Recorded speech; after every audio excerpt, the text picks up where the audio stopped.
Hi students, आज audit में हम चैप्टर नंबर 2 रिवाइज करेंगे और उसका पहला पार्ट करेंगे।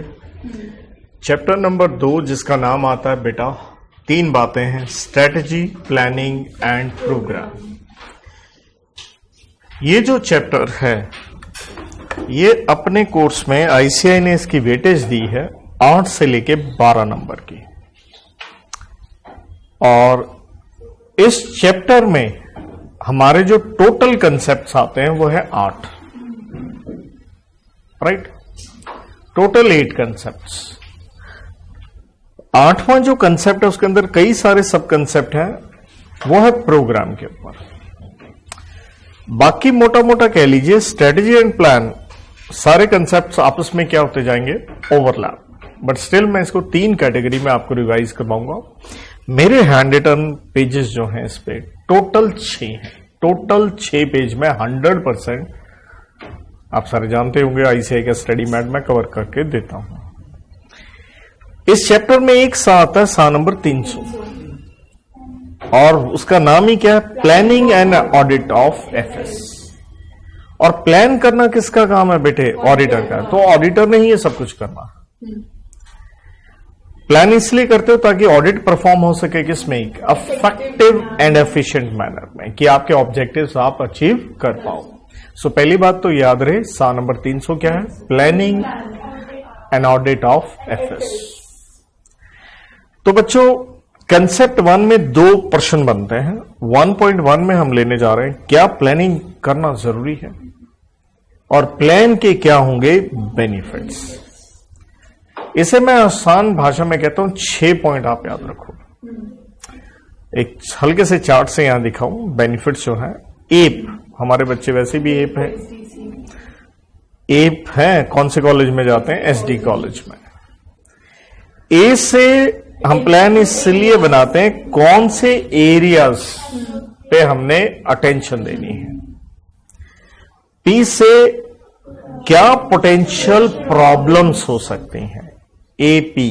एंड ई से नेचुरल है, ऑडिट को ऑर्गेनाइज करना है, मैनेज करना है, काम हो एफिशिएंट एंड अफेक्टिव मैनर में। एफिशिएंट मींस टाइम पे, अफेक्टिवली मींस असरदार। एसडी कॉलेज, एस से हमें अपनी टीम जो है, एंगेजमेंट टीम, जो पार्टनर भेजेगा, कितने लोग रखने हैं, कौन से लोग रखने हैं, उनका सिलेक्शन स्वाभाविक है, किस क्लाइंट का काम मिला और उसके काम के मुताबिक हमें एक्सपीरियंस टीम जिस रंग की भी चाहिए। एस से ये हो गया। डी से है सब, आपने टीम भेजी है तो उसको आप डायरेक्शन दोगे, ये काम करना है, फिर वो काम करने गए उसको सुपरवाइज करना है, फिर उनके काम को रिव्यू करना है। एंड सी से कोऑर्डिनेशन करना है, work done by others, right. Mainly इसमें एक्सपर्ट्स वगैरह कह लीजिए। आइए वर्ड टू वर्ड भी, क्योंकि मैं याद भी करवा रहा हूं, वर्ड टू वर्ड भी आपको करवा रहा हूं, ठीक है। सो कहता है प्लानिंग हेल्प करेगी ऑडिटर को ऑब्वियसली किस चीज में, जैसे मैंने कहा कि आपने डिवोट करना है क्या, appropriate attention to what, important areas of audit. अब एग्जैक्टली मैं डिटेल में, ऑब्वियसली रिवीजन है तो मैं एक एक वर्ड उसमें नहीं जाऊंगा, मोटा मोटा बता रहा हूं कौन सी चीज पे हमें अपना डिवोशन ज्यादा लगाना है। तो देन हमें क्या है, हमें आइडेंटिफाई पहले ढूंढनी है, ढूंढ के क्या करनी है, रिजॉल्व, क्या हो सकती हैं पोटेंशियल भविष्य में प्रॉब्लम्स। ई से आया, जैसे मैंने कहा था, अफेक्टिव एंड एफिशिएंट मैनर में ऑडिट होने के लिए आपको ऑर्गेनाइज एंड मैनेज करना अपने इस काम को, ऑडिट एंगेजमेंट को।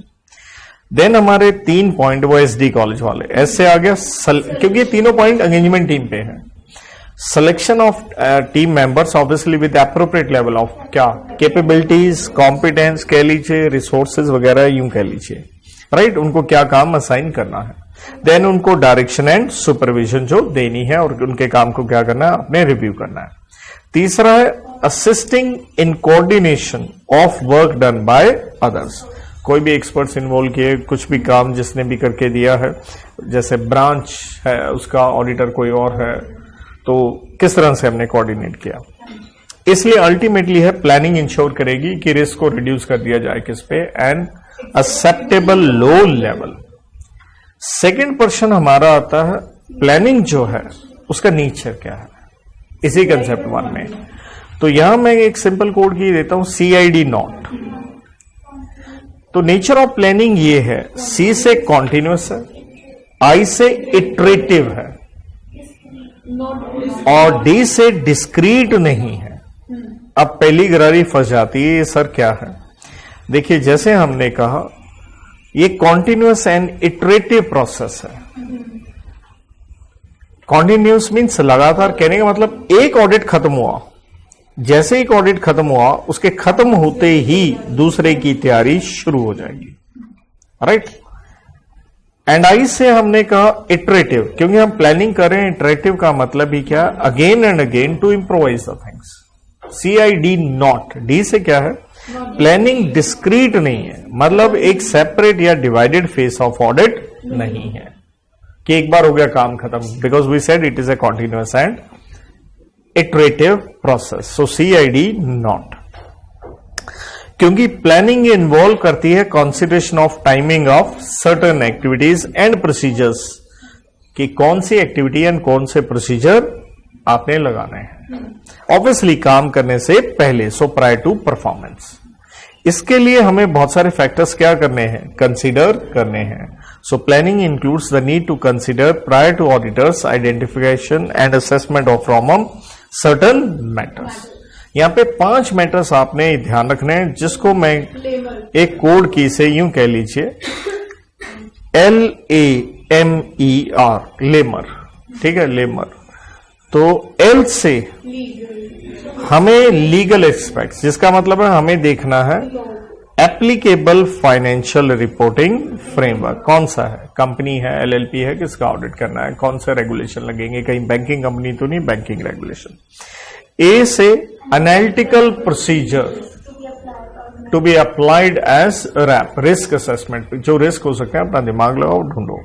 एम से ऑडिटर को डिटरमिन करनी है मटेरियलिटी। ई से अगर एक कॉम्प्लेक्स या टेक्निकल मैटर है तो आपको एक्सपर्ट इन्वॉल्व करने हैं।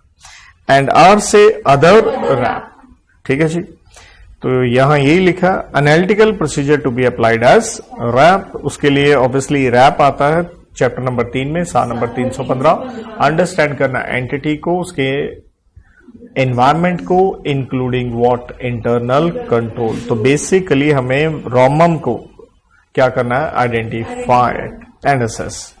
देन ये लीगल एंड रेगुलेटरी फ्रेमवर्क मैंने बता ही दिया था। एम से मटेरियलिटी, ऑब्वियसली एक्सपर्ट, क्योंकि technicality, performance of other RAP. लेकिन इसी कंसेप्ट में 2 पॉइंट और अलग से आते हैं, ई एंड एम। तो बेसिकली वो क्या है, ये भी इसी कोड की में टिक जाता है कि आपकी जो टीम है, पार्टनर प्लस अदर्स, आपस में क्या करेंगे? डिस्कशन, उन सबका पार्टिसिपेशन होना चाहिए ताकि पता चल सके काम कितने के एक्सपीरियंस वाले लोग करेंगे। एंड दूसरा है एम से जो मैनेजमेंट है, उसके साथ आपने अपनी प्लानिंग शेयर करनी है, लेकिन ध्यान रखिए आपका ऑडिट उससे क्या ना हो, कॉम्प्रोमाइज ना हो। मतलब हर चीज नहीं शेयर करोगे, लेकिन पॉइंट क्या होता है, मुंह उठा के कभी भी ऑडिट करने नहीं जाते, पहले उनसे बातचीत करनी होती है। तो यही है ई से। अपनी टीम मेंबर में आपने क्या इन्वॉल्व करने हैं? की, मतलब इंपॉर्टेंट व्यक्ति, डिपेंडिंग अपॉन जैसा काम है, एक्सपीरियंस वगैरह के हिसाब से। और एम से डिस्कस करना प्लानिंग के कंपोनेंट्स विद मैनेजमेंट, ताकि फैसिलिट हो सके कंडक्ट एंड मैनेजमेंट ऑफ। लेकिन उसमें ध्यान क्या रखेंगे? केयर इज रिक्वायर्ड कि अपनी जो आप डिस्कस शेयर कर रहे हो स्ट्रेटेजी प्लान ना हो कॉम्प्रोमाइज क्या, effectiveness of audit. So that was concept number 1। Concept number 2 आता है भैया असली कंसेप्ट। पहले मैं उसको यहां पे सामने आपको शॉर्ट समरी चार्ट दिखा रहा हूं। This is the main thing, right. तो यही असली इस चैप्टर की जान है, जिसको आपको टिकाना है। सो यह है short summary chart on your screen. सब कंसेप्ट 2 का पर्सन बनता है प्लानिंग प्रोसेस या एलिमेंट्स ऑफ प्लानिंग। इसको हम 2 कैटेगरी में प्रोसेस को बांटते हैं। दैट इज, पहले है PR, प्रीलिमिनरी एंगेजमेंट एक्टिविटीज, काम करने से पहले, अगले का क्लाइंट का काम लेने से पहले। यहां 3 चीजें दिखेगी। दूसरा हम कहते हैं प्लानिंग एक्टिविटीज। इसमें 2 चीजें आएंगी, एक ओवरऑल ऑडिट स्ट्रेटेजी, दूसरा उसी स्ट्रेटेजी से डेवलप करना प्लान। तो प्रीलिमिनरी एंगेजमेंट एक्टिविटीज में 3 बातें हैं। उसकी कोड की मैंने दी है CIT, commissioner of income tax, यूं कह लो। सी से क्या है, क्या क्लाइंट का काम एक्सेप्ट करना भी है नहीं, मतलब प्रीलिमिनरी देखो ना बंदा कैसा है, क्लाइंट कैसा है। देन अगर काम कर भी रहे हो, क्या इस साल भी कंटिन्यू करना है या नहीं। इसके अंदर आप 4 चीजें याद करो। आई से आपने देखनी है इंटेग्रिटी किसकी, जो क्लाइंट है उसका, ऑनर हो गया, प्रमोटर हो गया, की मैनेजरियल पर्सोनल, वो व्यक्ति कैसे हैं, ठीक है। आई से ही 2-3 पॉइंट बन जाते हैं। ये इंटेग्रिटी के बारे में जानना कैसे बनने, तो इंफॉर्मेशन लोगे ना। देन आई से है इंप्लीमेंटेशन ऑफ मैटर्स, क्योंकि हम कहते हैं कंटिन्यू करना है या नहीं करना, तो पिछले ऑडिट में जो मैटर्स अराइज हुए उसके हिसाब से देखो।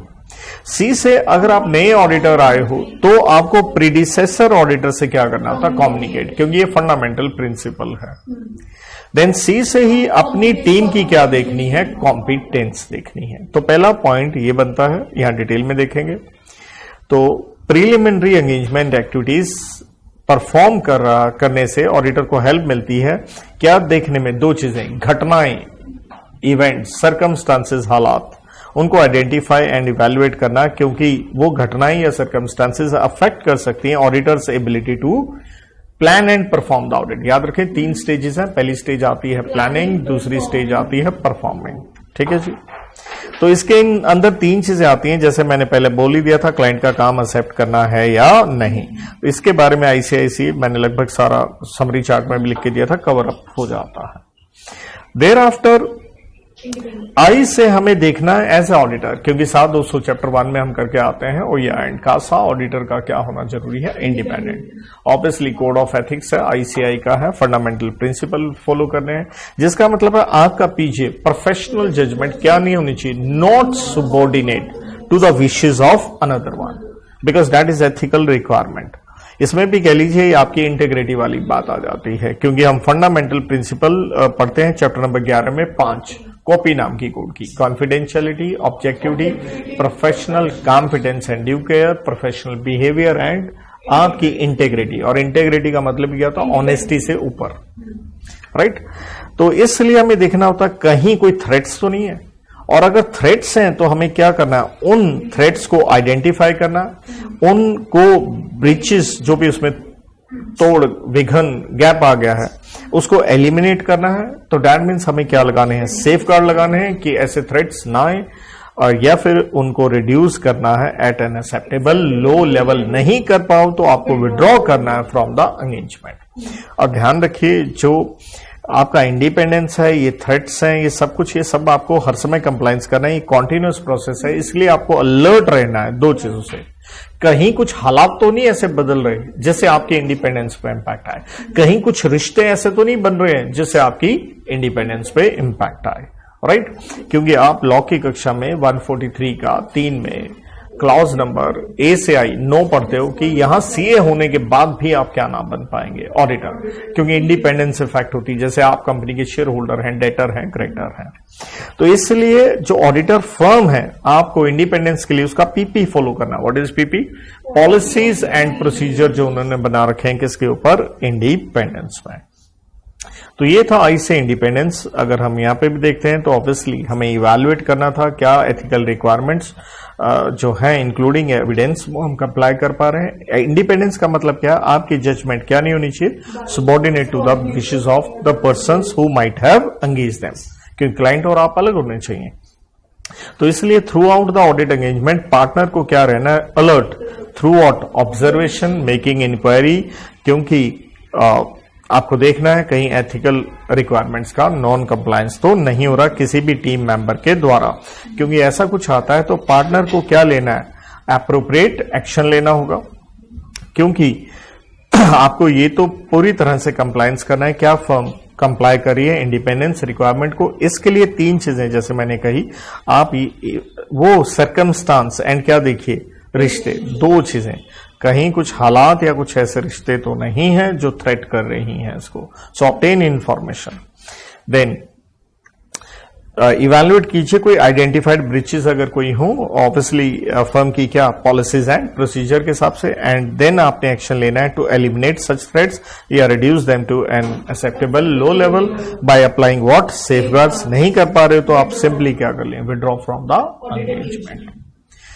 टी से आता है अपना अगला पॉइंट। देखिए, जब आप क्लाइंट का काम लेते हो तो उसके साथ डिसाइड करते हो terms of engagement. Chapter number 11 में 7/210 पढ़ते हैं इसके ऊपर कि ऑडिटर अपनी तरफ से क्लाइंट को लिखता है ईएल, एंगेजमेंट लेटर, जिसे ये बताता है ये मेरी रिस्पॉन्सिबिलिटी, ये तेरी रिस्पॉन्सिबिलिटी, ताकि कल क्या ना हो, कोई मिसअंडरस्टैंडिंग, कोई कंफ्यूजन वगैरह ना हो। तो समरी चार्ट में जो दिया था, मेन पूरे कंटेंट में भी यही था, इसके अंदर कुछ भी अलग से नहीं है, राइट। तो इस्टेब्लिश करना एक अंडरस्टैंडिंग टर्म्स ऑफ एंगेजमेंट। तो ये था पिया। दूसरा हिस्सा हमारा आता है पा पे, प्लानिंग एक्टिविटीज। उसके दो भाग है, एक ओवरऑल ऑडिट स्ट्रेटेजी, जिसका सिंपल मतलब है, कोड की दी थी STDG। एस से स्ट्रेटेजी का मतलब है scope, timing, direction and guides what in developing plan. STDG proper ऐसे याद हो। देन स्ट्रेटेजी में अगला क्वेश्चन बनता है स्ट्रेटेजी की प्रोसेस जो है, तो उसमें मैं कहता हूं QQTM। आपकी जो टीम गई, आपने देखना है कितने लोग जाएंगे, उसे कहते हैं क्वांटिटी ऑफ टीम। देन फिर देखना है क्वालिटी, जिसका मतलब है उनका क्या experience and all that. T से कितने समय में हमने ऑडिट करना है, क्योंकि आपके अपने रिसोर्सेज हैं एज ऑडिटर। देन ऑब्वियसली अपनी टीम के काम को मैनेज करना, वही डायरेक्शन, सुपरविजन, रिव्यू। एंड अगर कॉम्प्लेक्स टेक्निकल मैटर है तो स्वाभाविक है एक्सपर्ट आपने लिया होगा, उसको भी साथ में कोऑर्डिनेट करना है। तो एक बार इसे देखते हैं, आइए। तो हमने कहा कि इस्टेब्लिश करनी है ओवरऑल ऑडिट स्ट्रेटेजी, क्योंकि वो आपको हेल्प करेगी। स्ट्रेटेजी का मतलब है strategy sets the STD, scope, timing and direction of audit, and guides the development of more audit, detailed audit plan. तो प्रोसेस क्या है? तो प्रोसेस है आपका रैप करने के बाद, रिस्क असेसमेंट प्रोसीजर करने के बाद आपको कुछ मैटर्स देखने हैं। एक, resources to deploy for specific audit areas, कौन सा काम किससे करवाना है, that is experience team member. Obviously किससे? हाई रिस्क आप नहीं हैंडल कर पाते तो किसी को क्या इन्वॉल्व करना है? एक्सपर्ट फॉर कॉम्प्लेक्स मैटर, जैसे पेट्रोलियम कंपनी का ऑडिट, डिफेंस कंपनी का ऑडिट, एरोप्लेन्स का। तो इसलिए यहां वर्ड क्या आ गया? रिसोर्सेज की क्वालिटी। देन आ गया quantity, amount of resources to be allocated for specific area. Auditor ने के खुद बजटेड मैन आवर्स होते हैं, कितने घंटे में मैंने काम करना है। तो स्वाभाविक है वो देखेगा कितने नंबर ऑफ अपने टीम मेंबर्स मैंने असाइन करने हैं अलग अलग काम में। फॉर एग्जाम्पल ऑब्वियसली ज्यादा व्यक्ति आप लगाओगे किस पे? हाई रिस्क एरियाज पे। टाइम आ गया, कब रिसोर्सेज को अप्लाई करना है, वेदर एट इंटरिम स्टेज और एट की कट ऑफ डेट्स, जहां क्लाइंट को अपने कंप्लायंसेस डेट वाइज मैनेज करने हैं, जैसे AGM करनी है उससे पहले ऑडिट हो जाए। मैनेजिंग रिसोर्सेज, तो कैसे अपने रिसोर्सेज का हमने क्या करना है? Supervision, direction and management. तो स्वाभाविक है उनके साथ मीटिंग्स करनी होगी, या एज ए पार्टनर हम कुछ बताएंगे या कुछ पूछेंगे। तो टीम ब्रीफिंग बताना, डी ब्रीफिंग उनसे कुछ पूछना, ठीक है। तो फिर हमें यह भी देखना होता है मैनेजिंग मीटिंग में कि हम उनका जो रिव्यू करेंगे उनके काम का ऑन साइट करेंगे या ऑफ साइट करेंगे, जिसका मतलब है क्लाइंट के यहां या अपने दफ्तर में। And whether to complete what? EQCR, जो कि चैप्टर 11 में आता है, एंगेजमेंट क्वालिटी कंट्रोल रिव्यू करवाना होता है। आपकी ही फर्म का किसी और ब्रांच से आकर के कोई मैनेजर उसका क्या करेगा? रिव्यू करेगा। इसके बाद स्ट्रेटेजी में अगला प्रश्न आता है, समरी चार्ट में देखते हैं। तो फैक्टर्स क्या हैं स्ट्रेटेजी के लिए? तो जहां मैंने आपको कोड की दी थी Shri Ram college of commerce के रिसोर्सेज। तो एस से हमें देखना होता है स्कोप ऑफ एंगेजमेंट, हमें काम कौन सा मिला है, हमें क्या क्या करना है। तो उसकी कैरेक्टरिस्टिक्स में हमें 4 पॉइंट देखने हैं। एशिया, क्लाइंट के ऊपर कौन सा एप्लीकेबल फाइनेंशियल रिपोर्टिंग फर्क है, कहीं जो उसकी अलग अलग सेगमेंट है तो सेगमेंट रिपोर्टिंग वगैरह कह लीजिए। आई से कौन सी इंडस्ट्री है, उस पर कौन सा रेगुलेटर लग रहा है। ए से जो भी आपको ऑडिट एविडेंस मिला, कहां मिला? Previous years. तो ऑब्वियसली उसको कंसिडर करके आप इस साल वाली क्या बनाएंगे? स्ट्रैटेजी।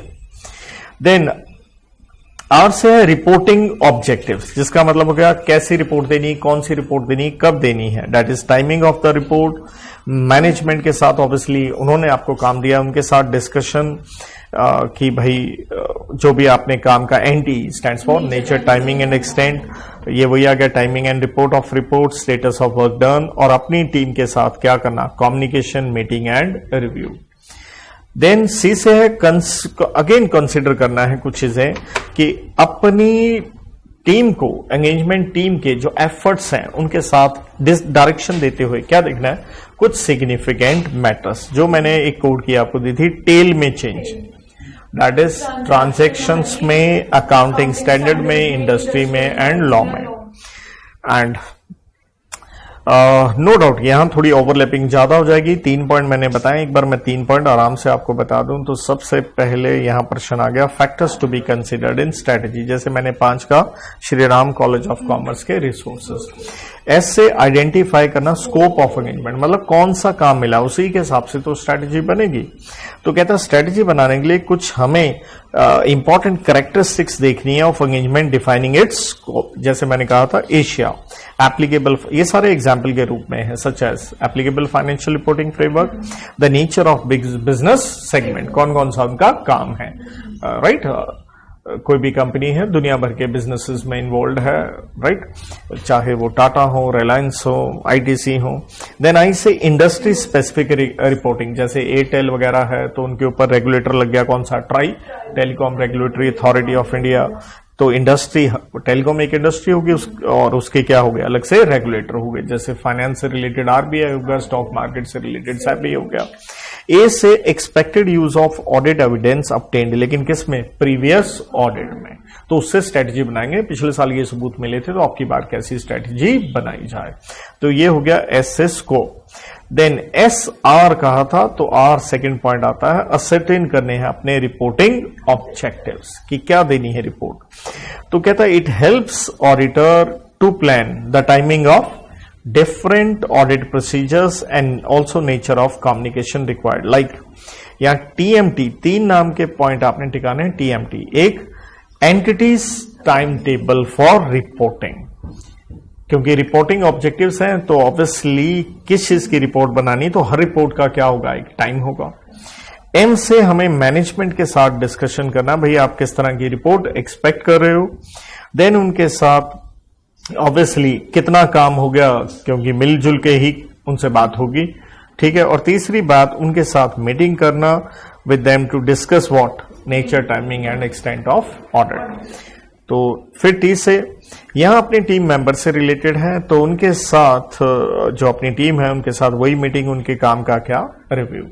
तो इसलिए हमने कहा रिपोर्टिंग ऑब्जेक्टिव्स ऑफ एंगेजमेंट हमें डिटरमिन करने हैं, ताकि आप देख सको कौन सा प्रोसीजर आपको कब लगाना है, कब किससे बात करनी है। जहां मैंने 3 पॉइंट कहे, टीएमटी, तो टी से आ गया एंटिटी का time table for reporting. Then entity की जो मैनेजमेंट है उनके साथ डिस्कस करना, कैसे report, type of report. Number 2, कितना काम हो गया, स्टेटस ऑफ वर्क डन, उससे रिलेटेड कम्युनिकेशन। नंबर 3, उनके साथ मीटिंग करना ताकि डिस्कस हो सके NTE of audit.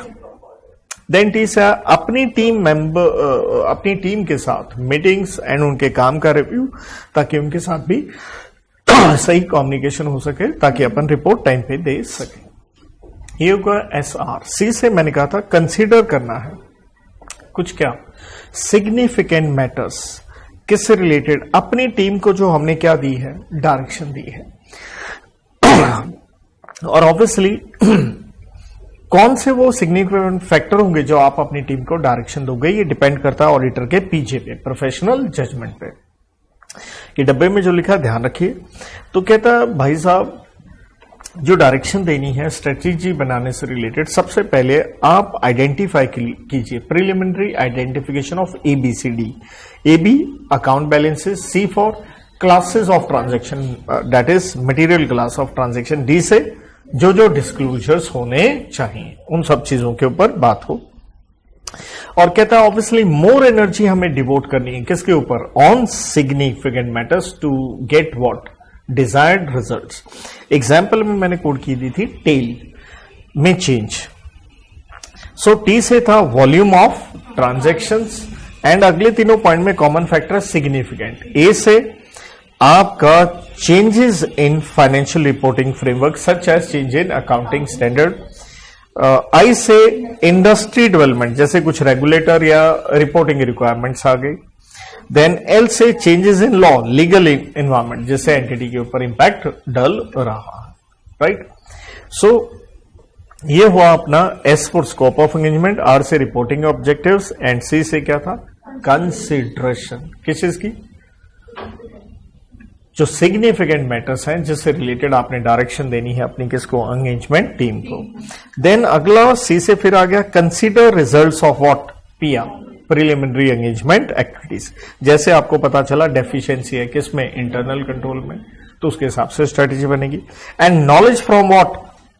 Similar engagement. ऐसा कोई काम आपने पहले किया हो तो उसमें आपको चैप्टर 11 में हम पढ़ते हैं प्रोफेशनल स्केप्टिज्म लगाना पड़ेगा, दिमाग यूज करना पड़ेगा। एंड आखिर में रिसोर्सेज, जो अपनी टीम है हमें देखना है हमने जो अपने मैन आवर्स लगाने ज्यादा से ज्यादा किस पे लगाए? जहां पे हाई अमाउंट ऑफ रोमम है तो हमने अपने उसका रिसोर्सेज का एनटीई करना है, नेचर, टाइमिंग एंड एक्सटेंट। तो आइए चौथा पॉइंट आपका अगेन कंसिडर। यहां था कंसिडरेशन ऑफ सिग्निफिकेंट मैटर का या फैक्टर्स जो टीम को डायरेक्शन दी थी, टेल।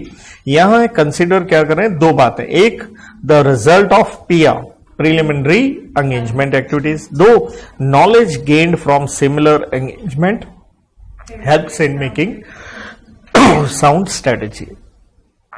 सो कहता एग्जाम्पल वही आ गए, जैसे पीआर से आपको पता चल गया इंटरनल कंट्रोल में क्या है? डेफिशिएंसीज। तो क्या एक्शन लेने हैं, कैसे हमें उन्हें एड्रेस करना है। दूसरी बात थी जो आपने नॉलेज ली, तो कहता आपने दिमाग लगाते हुए आपने डायरेक्शन देनी है अपनी टीम को कि मेंटेन रखनी है आपने क्या? A questioning mind and exercise of professional scepticism, ताकि आप पहली बात इकट्ठा करो एंड दो इवैल्यूएट करो क्या? Audit evidence. तो आप सारे जानते हो ऑडिटर का मेन काम ही क्या है? सबूत, सबूतों से सही चाहिए। Sufficient and appropriate audit evidence वो तभी मिलेंगे। अपनी सारी टीम को इनकरेज करना, प्रोफेशनल स्केप्टिज्म लगाओ, उसके लिए इकट्ठे करना है और फिर इवैल्यूएट करना कौन सा एविडेंस ज्यादा आपको कंफर्ट देता है।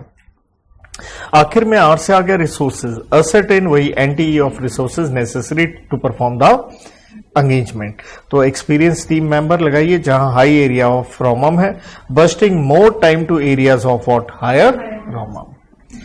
सेकंड हिस्सा बेटा जी जो आता है स्ट्रेटेजी के बाद आता है प्लान। तो प्लान आपको हेल्प करती है क्या करने में?